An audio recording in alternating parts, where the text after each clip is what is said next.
Assalamualaikum warahmatullahi wabarakatuh. Hai guys, selamat datang di YouTube channel aku.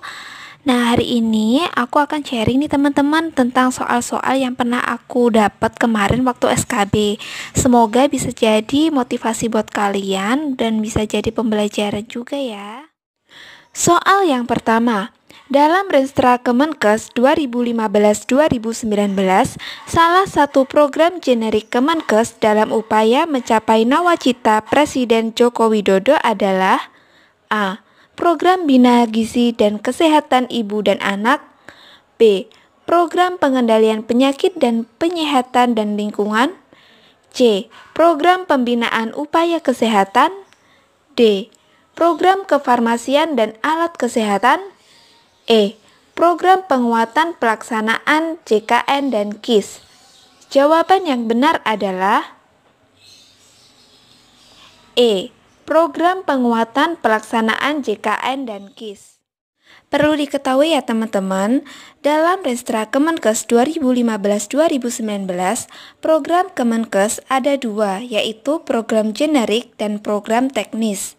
Program generik bermakna program-program yang digunakan oleh beberapa organisasi eselon 1A yang memiliki karakteristik sejenis untuk mendukung pelayanan aparatur dan atau administrasi pemerintahan atau pelayanan internal. Sedangkan program teknis merupakan program-program yang dihasilkan pelayanan kepada kelompok sasaran atau masyarakat atau pelayanan eksternal. Program generik meliputi yang pertama, program dukungan manajemen dan pelaksanaan tugas teknis lainnya. Yang kedua, program penguatan pelaksanaan Jaminan Kesehatan Nasional atau JKN atau Kartu Indonesia Sehat atau KIS. Yang ketiga, program peningkatan pengawasan dan akuntabilitas aparatur Kementerian Kesehatan. Yang keempat, program penelitian dan pengembangan kesehatan. Sedangkan program teknis meliputi 1. Program Bina Gizi dan Kesehatan Ibu dan Anak. 2. Program Pengendalian Penyakit dan Penyehatan dan Lingkungan. 3. Program Pembinaan Upaya Kesehatan. Yang keempat, program kefarmasian dan alat kesehatan. Yang kelima, program pengembangan dan pemberdayaan sumber daya manusia kesehatan. Soal nomor 2. Dalam rangka mewujudkan nawacita kelima bidang kesehatan, pemerintah telah mengeluarkan kebijakan yang pelaksanaannya mengacu pada Permenkes nomor 30 tahun 2016, yaitu A. Posbindu, B. Pispeka, C. Pusing, D. Posyandu, E. PTM. Jawaban yang benar adalah B. Pispeka atau singkatan dari Program Indonesia Sehat dengan Pendekatan Keluarga. Visi Indonesia Sehat dirancang untuk dicapai pada tahun. Jawaban yang benar adalah 2025. Visi Indonesia Sehat dirancang untuk dicapai pada tahun 2025. Soal nomor 4. Iuran bagi peserta kerja penerima upah sebesar A. 5%, B. 4%, C. 6%, D. 1%, E. 15%. Jawaban yang benar adalah A. 5%. Iuran bagi peserta pekerja penerima upah sebesar 5% dari gaji atau upah per bulan, dengan ketentuan 4% dibayar oleh pemberi kerja dan 1% dibayar oleh peserta. Soal nomor 5. Peraturan yang menjadi landasan operasional jaminan kesehatan adalah A. Peraturan Presiden Nomor 12 Tahun 2013. B. Undang-Undang Nomor 24 Tahun 2011. C. Undang-Undang 1945 Pasal 28H Ayat 3 dan Pasal 34 Ayat 2. D. Undang-Undang Nomor 40 Tahun 2004. E. Peraturan Presiden Nomor 70 Tahun 2009. Jawaban yang benar adalah A. Peraturan Presiden Nomor 12 Tahun 2013. Landasan operasional penyelenggaraan BPJS Kesehatan diatur dalam Peraturan Presiden tentang Jaminan Kesehatan.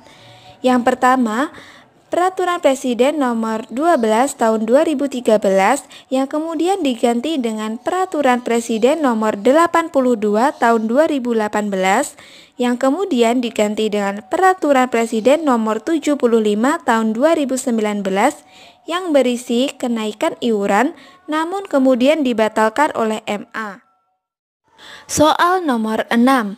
Iuran anggota BPJS Kesehatan dalam kelompok PBI dibayar oleh A. Pemerintah pusat melalui APBN, B. Pemerintah daerah menggunakan dana otonom, C. Kementerian Kesehatan, D. Dinas Kesehatan Provinsi, E. BPJS Kesehatan. Jawaban yang benar adalah A. Pemerintah pusat melalui APBN. Penerima bantuan iuran jaminan kesehatan merupakan program jaminan kesehatan fakir miskin dan orang tidak mampu yang dibayar oleh pemerintah pusat melalui APBN dan pemerintah daerah melalui APBD. Soal nomor 7. Jaminan Kesehatan Nasional mulai berlaku sejak tahun A. 1982, B. 1998, C. 2004, D. 2014, E. 2012. Jawaban yang benar adalah C. Hal ini dapat dibuktikan dengan adanya Undang-Undang Nomor 40 Tahun 2004 tentang Sistem Jaminan Sosial Nasional. Soal nomor 8. Dasar pencanangan Hari Cuci Tangan Pakai Sabun Sedunia adalah A. Melindungi dari penyakit tidak menular, B. Membiasakan perilaku hidup bersih dan sehat, C. Menurunkan angka kematian usia produktif, D. Membiasakan perilaku cuci tangan pakai sabun, E. Membiasakan gerakan masyarakat hidup sehat. Jawaban yang benar adalah D. Membiasakan perilaku cuci tangan pakai sabun.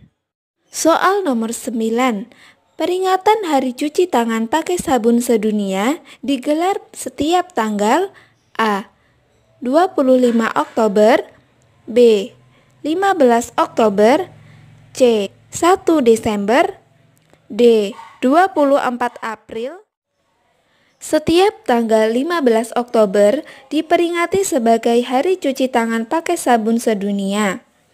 Pada hari ini dicetuskan pertama kali oleh P3HW pada tahun 2008. Kampanye global ini dicanangkan oleh PBB bekerja sama dengan organisasi lainnya baik pihak pemerintah maupun swasta untuk menggalakkan perilaku mencuci tangan dengan sabun oleh masyarakat sebagai upaya untuk menurunkan tingkat kematian balita dan pencegahan terhadap penyakit yang dapat berdampak pada penurunan kualitas hidup manusia. Soal nomor 10. Anda menerima laporan dari warga bahwa ada pemuda yang menggunakan narkoba di wilayahnya. Saat Anda melakukan pemeriksaan, Anda menemukan tanda kewaspadaan meningkat dan pupil midriasis. Apakah tindakan yang Anda lakukan? A. Bawa ke puskesmas, B. Bawa ke rumah sakit, C. Gali informasi lebih dalam dari keluarga, D. Melapor ke RW, E. Melapor ke polisi. Jawaban yang benar adalah A. Membawa ke puskesmas. Dalam kasus ini, melapor ke puskesmas adalah pilihan yang paling tepat sebagai lini pertama ke institusi penerima wajib lapor. Nah, gimana nih teman-teman? Semoga bermanfaat bagi kita semua ya. Jangan lupa tungguin video-video selanjutnya. Assalamualaikum warahmatullahi wabarakatuh.